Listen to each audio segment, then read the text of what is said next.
Quickly on immigration, the governor of Tennessee says that he was asked and he declined a Biden administration request to house unaccompanied minors. And in coming days, or in recent days, there have been some reports that at least 4 planes filled with unaccompanied minors landed in his state, some in the middle of the night.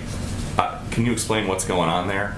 Well, as we have been very clear about, children, our objective is to unite these unaccompanied children under the age of 18, with families, with sponsor families. So children have been traveling through Tennessee. They're simply on their way to unite with relatives and sponsors, to meet sponsors in the state, or just traveling through Tennessee until they reach another destination to unite with family members or legal sponsors. As you know, geographically, it's right in a place where there's a lot of states around it, so it's a place where some flights have gone through as children are moving to other destinations. And since this was something that the governor of the state said he didn't want, this is not a case of federal officials trying to sneak something past the state level officials. I think I'm confirming here that Tennessee is a state that is right near in the middle of the country, and some kids have to travel through there to get through their destination, and we've been very clear that our objective is to treat these kids humanely, get them to safe homes, especially homes of loved ones and sponsored families. If you're keeping score here, Republicans spent the last 100 days wailing about the influx of migrant kids being held in detention centers, and now they're wailing that migrant kids are being taken out of detention centers. I'm starting to think, and bear with me here, that they're going to complain no matter what. The latest scandal given oxygen by who else but Fox News is that apparently some Republicans in Tennessee are upset that children have been flying through their state to reach their sponsors or families.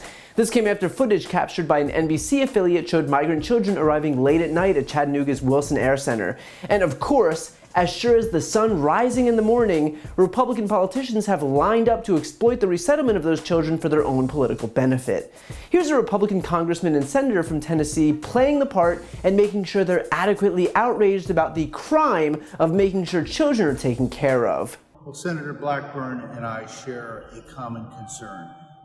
That is our border security, that is addressing the crisis at the border from a humanitarian standpoint. But when we think of the fact that we have been left in the dark as the elected public officials in our great republic, the administration has not been forthright in terms of telling us what is going on.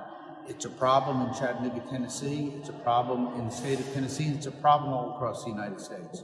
That's right. Every town's a border town. Every state is a border state. There's nothing that puts on full display their desperation to make immigration a crisis than saying outright, every town is a border town, every state is a border state. If you were wondering just how desperate Republicans are to turn their token issue into the nation's principal issue, look no further. And just so we're clear about what it is we're talking about here, we're talking about making sure minors aren't alone. That's what we're talking about. I know Republicans want to scare you as much as they can. I know they want to harken back to the Trumpian message that they're all rapists and drug dealers. We are talking about children and making sure they have a home.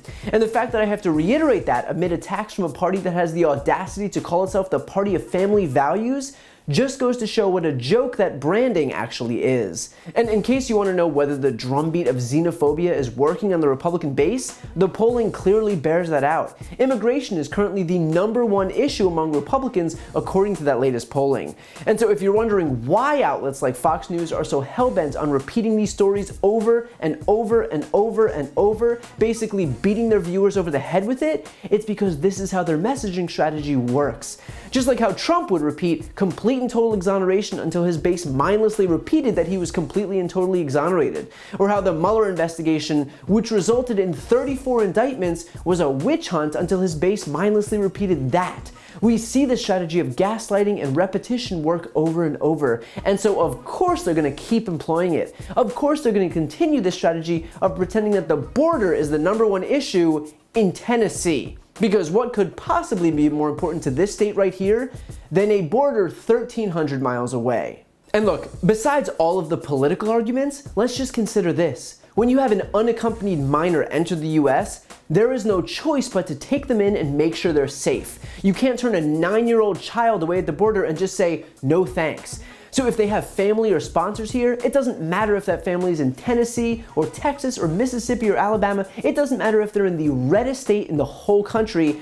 That's where those kids are going, and rightfully so, because you don't get to crow about how America is the greatest country in the world and how we're a beacon of freedom, while at the same time denying that freedom to anyone who doesn't look like you. Our job is to make sure those children are safe no matter what color their skin is. The simple fact is that when it comes to immigrants, this is what Fox News does. They'll complain about them preparing to come to the US. They'll complain about them beginning their journey to the US. They'll complain about them arriving at the border. They'll complain about them being put in facilities here. And they'll even complain about them being taken out of those facilities. Fox News' whole strategy of migrant fear porn is so obvious that even Shep Smith called it out on Fox News while he was still at the network.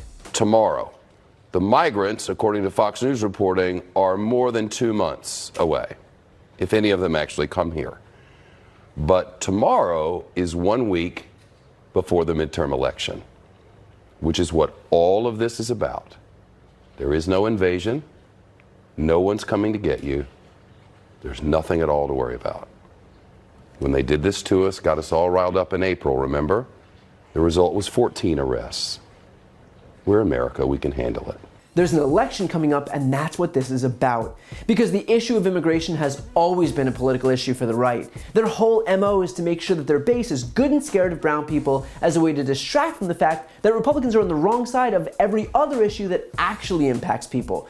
Republicans are against the living wage, against making corporations and the ultra-rich pay their fair share, against unions, against women's reproductive rights, against combating climate change, against voting rights. Which one of those issues do you think they're going to run on? None of them. And so instead, they need to focus your attention elsewhere, so they'll stick with the same tired tactic they always use, making you think that your lives or your livelihoods or the very fabric of American society as a whole is endangered by virtue of immigrants coming to the United States. A country, mind you, that was quite literally built by immigrants and composed of immigrants. So I'm not going to stand here and say why immigrants deserve to be here, because I don't need to. Republicans shouldn't get to control the narrative when it comes to the importance and the rights of people to come to the United States.